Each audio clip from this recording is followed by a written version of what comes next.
ये एक बहुत ही अच्छी रोमांचक स्पेनिश कहानी है।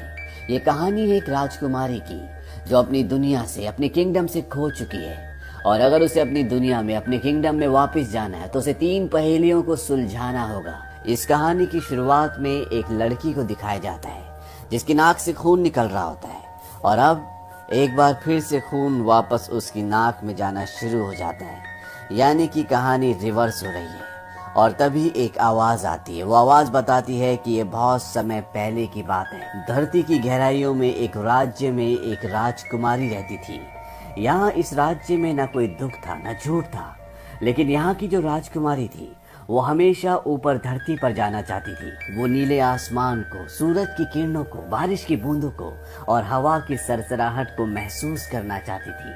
और एक दिन वो पहरेदारों को धोखा देकर ऐसा करने में कामयाब हो जाती है, लेकिन जैसे वो सूरज की किरणों के नीचे जाती है उसकी आंखें पूरी तरह से खराब हो जाती है, क्योंकि वो अपनी पूरी जिंदगी धरती के नीचे रही थी, इसीलिए उसे दिखना बंद हो जाता है और साथ ही साथ उसकी याददाश्त भी पूरी तरह से मिट जाती है। वो भूल जाती है कि वो कौन है और कहां से आई है। उसकी बॉडी ठंड, बीमारी और दर्द महसूस करना शुरू कर देती है और कुछ वक्त बाद उसकी मृत्यु हो जाती है। हालांकि उसके पिता को, जो कि एक राजा है, उन्हें आज भी विश्वास है कि उनकी बेटी की आत्मा वापस जरूर लौटेगी, शायद किसी और की बॉडी में, किसी और वक्त में, किसी और जगह, पर वो लौटेगी जरूर और वो अपनी आखिरी सांस तक उसका इंतजार करेंगे। अब वक्त दिखाया जाता है सन 1944 का, जहां पर एक 10 साल की लड़की जिसका नाम एफेलिया है, वो अपनी प्रेग्नेंट मॉम के साथ अपने सौतेले पिता के पास जा रही है और तभी रास्ते में उसकी मॉम की तबीयत खराब हो जाती है।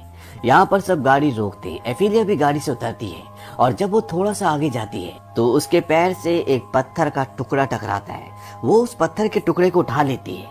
तभी वो देखती है कि सामने एक बहुत बड़ा पत्थर होता है और जब वो उस पत्थर के पास जाती है तो वो देखती है कि वो एक तरह की मूर्ति होती है जिसकी एक आंख गायब होती है।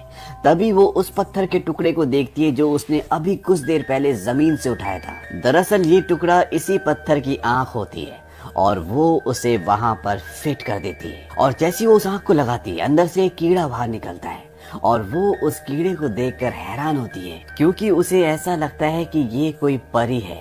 दरअसल एफिलिया हमेशा परियों की किताबें पढ़ती है। तभी उसकी मॉम उसे बुलाती है और ये सब के सब यहाँ से निकल जाते हैं और वो कीड़ा जो अभी अभी एफिलिया ने देखा था वो भी इनका पीछा करना शुरू कर देता है। और जब ओफेलिया और उसकी मॉम घर पर पहुंच जाते हैं तो ओफेलिया एक बार फिर से उस कीड़े को देखती है। वो उसका पीछा करती है और वो एक बहुत पुराने टूटे फूटे खंडरों जैसे रास्ते पर पहुंच जाती है। वो कीड़ा उसकी आंखों से ओझल हो जाता है और तभी वहां पर उनके घर पर काम करने वाली एक लेडी जिसका नाम मर्सिडीज है वो आ जाती है। वो उसे कहती है कि ये एक लैबिरिंथ है, यानी कि भूल भुलैया, और ये जगह बहुत पहले से, हम कह नहीं सकते कि कब से, और तुम्हें यहाँ पर नहीं आना चाहिए, नहीं तो तुम खो जाओगी।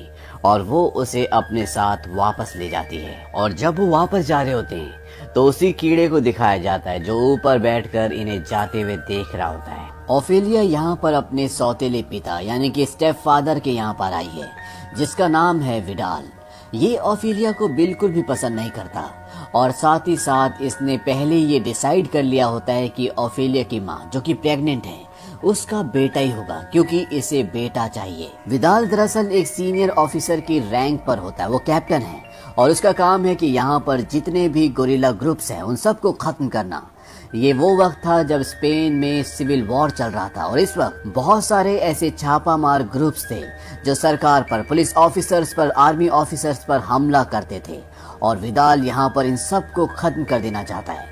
एक बार जब उसके आदमी 2 फार्मर्स को पकड़ कर लेके आते हैं तो विडाल उन्हें जान से मार देता है। हालांकि वो बताते हैं कि वो खरगोश का शिकार करने के लिए गए थे, लेकिन जब वो उन्हें पूरी तरह से मार देता है तो उनके पास एक खरगोश भी उन्हें मिलता है, यानी कि वो लोग सच बोल रहे थे, वो गांव वाले थे। लेकिन विडाल को इसकी चिंता नहीं है, वो किसी भी कीमत पर इन सब लोगों को मार देना चाहता है। इससे उसकी मानसिकता का पता चलता है। यहाँ पर इनकी जो मेड है जिसका नाम मर्सिडीज है, वो गोरिल्ला ग्रुप के लीडर की छोटी बहन होती है और वो यहाँ पर काम इसलिए करती है ताकि वो सारी इन्फॉर्मेशन वहाँ तक पहुँचा सके। और साथ ही साथ विदैल का जो डॉक्टर होता है वो भी गोरिल्ला ग्रुप से मिला हुआ होता है। अब एक रात को जब ओफेलिया सो रही होती है तभी उसके कमरे में वही कीड़ा आता है जो बहुत वक्त से उसका पीछा कर रहा है, जिसे ओफेलिया परी समझती है। और वो कीड़ा उसके बेड के सामने आकर बैठ जाता है। ऐसा लगता है कि वो उसे कुछ कहना चाहता है, कुछ बताना चाहता है। ओफेलिया वो लड़की है जो किताबों की दुनिया में परियों की कहानियों में खोई रहती है। वो उस कीड़े को अपनी किताब से एक फोटो दिखाती है जिसमें नन्ही नन्ही परियां होती है और वो फोटो देखने के बाद वो कीड़ा उसी तरह का रूप धारण कर लेता है और अब वो एक परी का रूप ले चुका है। और इसके बाद वो ओफेलिया को अपने साथ इशारे से चलने के लिए कहता है। ओफेलिया उसके पीछे पीछे चलना शुरू कर देती है और वो उसे उसी लिब्रिंथ में यानी कि उसी भूल भुलैया में ले जाता है जहाँ पर वो उसे एक बार पहले भी ले जाने की कोशिश कर चुका होता है। यहाँ पर ओफेलिया को वो एक नीचे घुमावदार रास्ते में ले जाता है और जब ओफेलिया वहाँ पर पहुँचती है तो वहाँ पर एक बहुत ही अजीब सा दिखने वाला क्रिएचर होता है और वो ओफेलिया को देखकर हैरान हो जाता है। वो कहता है कि क्या ये तुम हो, तुम लौट आई, प्लीज मुझे देखकर डरना मत। ओफेलिया उसे अपना नाम बताती है और साथ ही साथ उसका नाम भी पूछती है। वो कहता है कि मेरे कई नाम है, मैं एक फौन हूँ और मैं आपका गुलाम हूँ राजकुमारी। आपका नाम राजकुमारी मोना है और आप अंडरवर्ल्ड किंगडम के राजा की बेटी हैं। ओफेलिया कहती कि मेरे पिता तो एक टेलर थे। फोन कहता है कि ऐसा नहीं हो सकता, अगर तुम्हें मेरी बात पर यकीन नहीं होता तो तुम्हारे शोल्डर पर एक चांद का निशान है, तुम देख सकती हो और ये इस बात का सबूत है कि जो मैं कह रहा हूँ वो सच है। तुम्हारे पिता एक राजा हैं और उन्होंने तुम्हारी वापसी के लिए बहुत सारे रास्ते खोले थे और अब उनमें से सिर्फ एक ही रास्ता बचा है और वो उसे अपने सामने एक चट्टान का पत्थर दिखाता है और बताता है कि ये आखिरी रास्ता है। लेकिन इस रास्ते से अपनी दुनिया में जाने से पहले तुम्हें ये साबित करना होगा कि जो तुम्हारी अच्छाइयाँ हैं, जो तुम्हारी विशेषता हैं, वो अभी भी तुम्हारे अंदर सुरक्षित हैं। और ये साबित करने के लिए तुम्हें 3 टास्क पूरे करने होंगे। और वो उसे एक क्रॉस रोड्स की किताब देता है। वो कहता है कि जब तुम अकेली हो तभी इसे खोलना और इसमें तुम्हें तुम्हारे सवाल मिलेंगे। ओफेलिया उस किताब को खोलती है लेकिन उसके सारे पन्ने कोरे होते हैं और इससे पहले कि वो फोन से कुछ पूछती वो वहाँ से गायब हो जाता है। इसके बाद ओफेलिया वापस अपने घर आ जाती है और वो शीशे में अपने लेफ्ट शोल्डर पर निशान देखती है और वहाँ पर सच में मून का यानी कि चांद का निशान होता है। इसके बाद वो उस किताब को खोलती है जो उसे फोन ने दी है। शुरू में उसके सारे पेजेस खाली होते हैं लेकिन तभी उसमें लकीरें उभरना शुरू हो जाती है और वहाँ पर ये लिखा हुआ आता है कि यहाँ से थोड़ी सी दूर एक बहुत पुराना पेड़ है और उस पेड़ की जड़ में एक बहुत बड़ी मेंढक ने अपना घर बना लिया है। ये पेड़ अंजीर का है और अब ये पेड़ सूख रहा है और तुम्हें 3 मैजिकल बॉल्स को उसके पेट में डालना होगा। उसके पेट के अंदर एक गोल्डन चाबी है, वो तुम्हें हासिल करनी होगी और जब तुम ऐसा करोगे तभी तुम्हारा पहला टास्क पूरा होगा और उसके बाद वो अंजीर का पेड़ बढ़ना फलना फूलना शुरू हो जाएगा। ओफेलिया उस पेड़ की जड़ के अंदर जाती है और वो देखती है कि वहाँ पर सच में एक बहुत बड़ा विशाल मेंढक होता है जो वहाँ पर बग्स खा रहा होता है और ओफेलिया उन बग्स के साथ मिलाकर उसे वो तीनों बॉल्स खिला देती है जो उसका पहला टास्क होता है।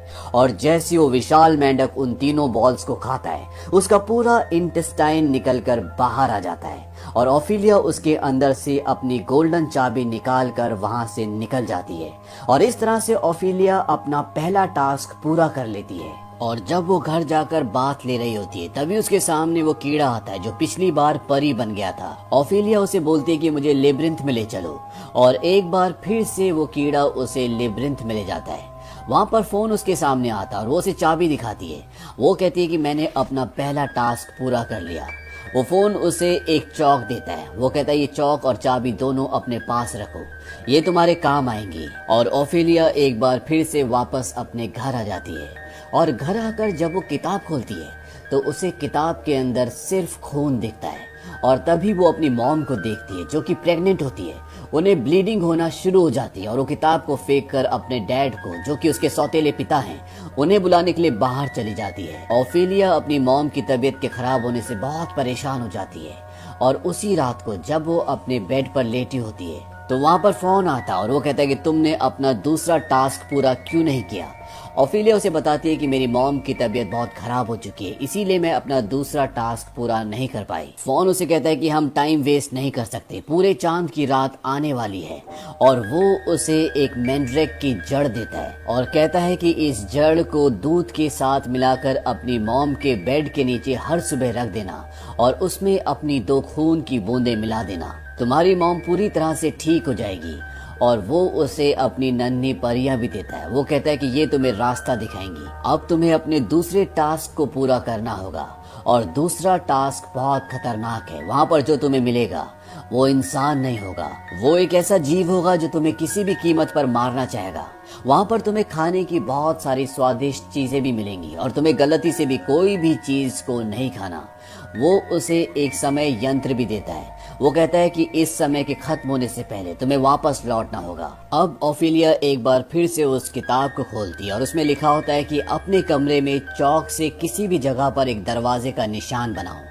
और ओफिलिया ऐसी करती है और जैसे वो निशान बनाती है वो दरवाजा खुल जाता है और वो उसके अंदर चली जाती है। अंदर जाने के बाद वो देखती है कि वहाँ पर एक हैवान जो कि इंसान नहीं होता, वो सो रहा होता है और उसकी आंखें नहीं होती क्योंकि उसकी आंखें टेबल पर प्लेट के ऊपर पड़ी होती है। इसके बाद वो फेरीज जो उसके साथ गई होती हैं वो उसे गाइड करती हैं और वो उसे एक जगह पर ले जाती है जहाँ पर 3 छोटे छोटे खाने बने होते हैं जिन पर चाबी का निशान होता है। ओफिलिया अपने बैग से उस चाबी को निकालती है जो उसे मेंढक के पेट के अंदर से मिली थी और वो जब उनमें से एक खाने को खोलती है जो परी ने उसे बताया होता है तो उस खाने के नीचे एक खंजर होता है।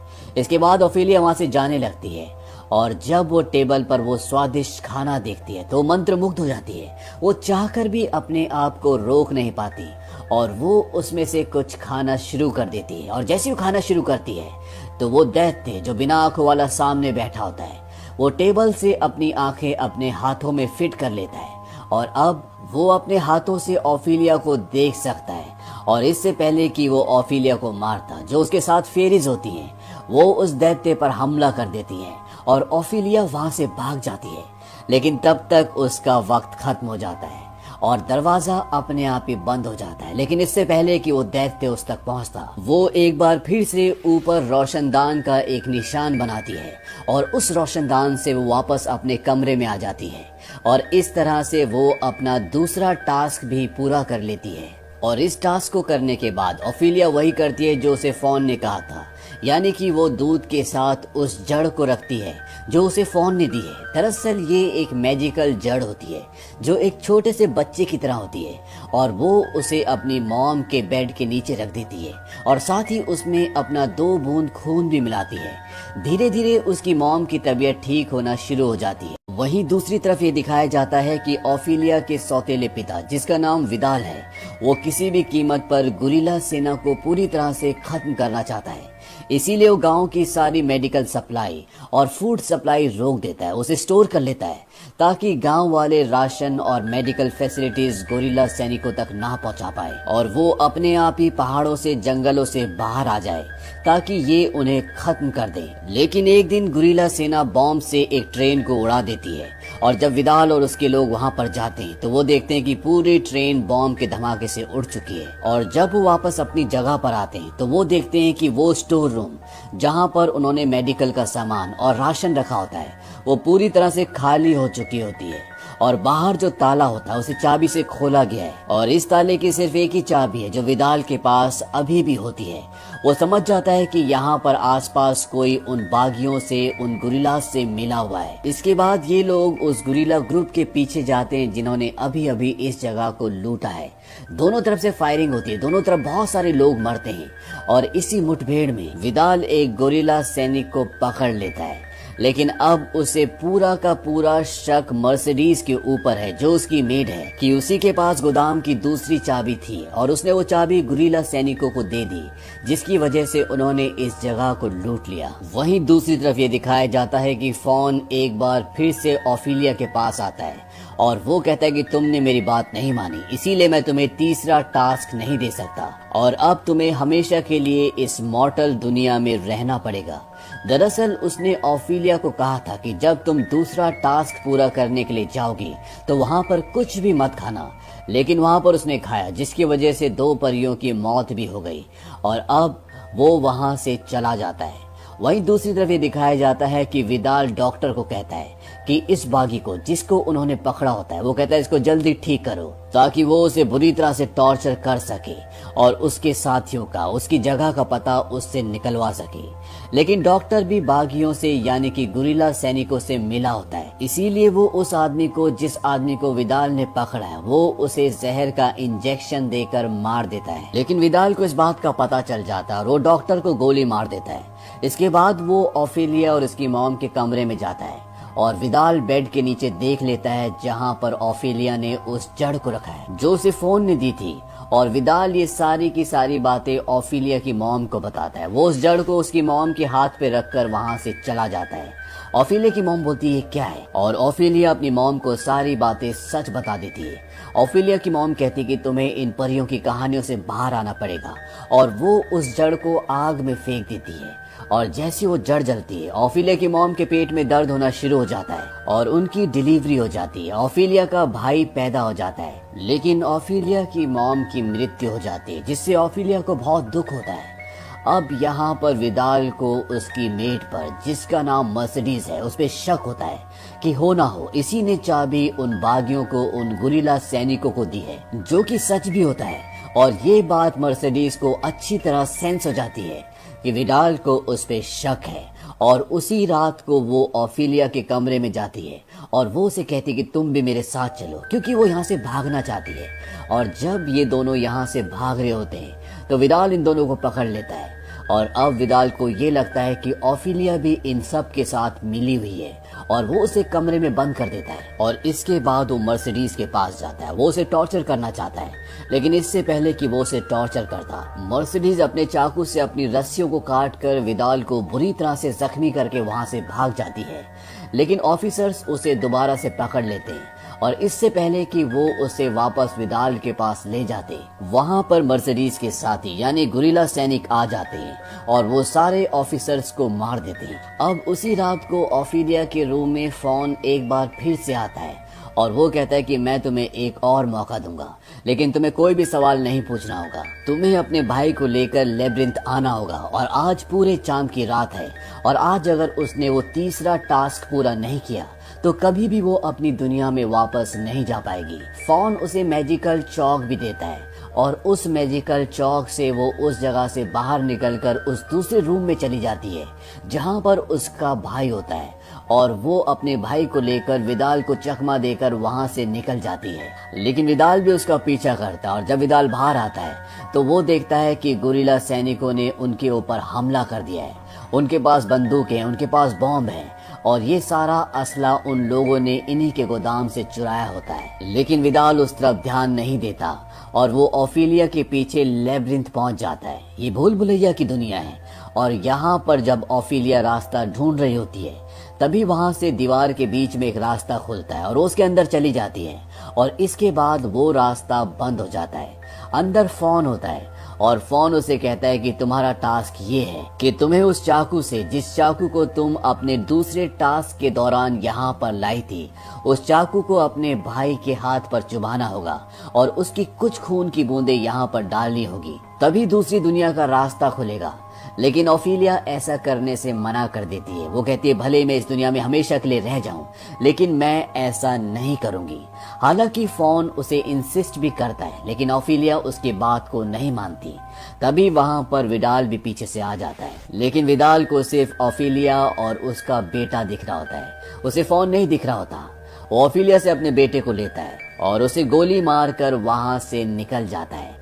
और जब वो बाहर जाता है तो वहां पर मर्सिडीज और उसके बहुत सारे साथी होते हैं। वो उससे उसके बेटे को लेते हैं और विडाल को गोली मार देते हैं, और अंदर ये दिखाते हैं कि ओफिलिया जमीन पर गिरी हुई है, उसकी नाक से खून निकल रहा है और ये इस कहानी का, इस मूवी का पहला दृश्य है जहां से अब तक की पूरी कहानी ओफिलिया की सोच में चल रही थी। और तभी ओफिलिया को एक आवाज आती है, उठो मेरी बेटी। और जब ओफिलिया उठती है तो वो देखती है कि वो बहुत ही सुंदर राज्य में होती है। दरअसल ये अंडरग्राउंड किंगडम होता है जहाँ की वो राजकुमारी है और उसके सामने उसके मॉम और डैड होते हैं जो उसे देखकर बहुत खुश होते हैं। उसके डैड उससे बोलते हैं कि तुमने एक मासूम का खून नहीं बहाया, भले इसके बदले तुम्हारी खुद की जान चली गई और यही तुम्हारा तीसरा टास्क था। यानी कि अगर वो इस दुनिया का दरवाजा खोलने के लिए अपने भाई की खून की कुछ बूंदें बहाती तो वो कभी भी इस दुनिया में नहीं पहुंच पाती, क्योंकि उसका तीसरा टास्क कभी भी पूरा नहीं होता। और अब ओफिलिया एक बार फिर से उस जगह पर आ गई है जहां से वो बिलोंग करती है और उसे अपनी सारी याददाश्त वापस आ जाती है। यहाँ पर राज्य में बहुत सारे लोग भी होते हैं जो ओफिलिया को देखकर बहुत खुश होते हैं। ओफिलिया की मॉम ओफिलिया से कहती है कि तुम अपने डैड के पास बैठो, वो कई सालों से तुम्हारा इंतजार कर रहे हैं। और वहीं दूसरी दुनिया में यानी कि धरती पर यह दिखाया जाता है कि ओफिलिया की बॉडी के पास मर्सिडीज बैठी है और वो उसकी मौत से दुखी होकर रो रही है। लेकिन उन्हें नहीं पता कि आज ओफिलिया को मुक्ति मिल गई। वो उस जगह पहुंच गई जहां से वो बिलोंग करती है, जहां पर सालों से लोग उसका इंतजार कर रहे थे। और इसी के साथ ये कहानी खत्म हो जाती है। इस कहानी से हमें ये सीख मिलती है कि इंसान को कभी भी स्वार्थी नहीं होना चाहिए। भले ही आपको जिंदगी में कितना भी फायदा क्यों ना हो रहा हो, लेकिन अगर उस फायदे में किसी का नुकसान है, किसी को हानि पहुंचानी पड़ रही है, तो हमें ऐसा काम कभी भी नहीं करना चाहिए। क्योंकि बुरे काम का अंत में अंजाम बुरा ही होता है और अच्छे काम का अंजाम हमेशा अच्छा होता है। ये एक स्पेनिश फिल्म है और ये रिलीज हुई थी 2006 में। IMDb पर इसकी रेटिंग है 8.2। इस फिल्म का बजट था $19 मिलियन और बॉक्स ऑफिस पर इसने कमाई की थी $84 मिलियन की। उम्मीद करते हैं कि ये कहानी आपको पसंद आई होगी।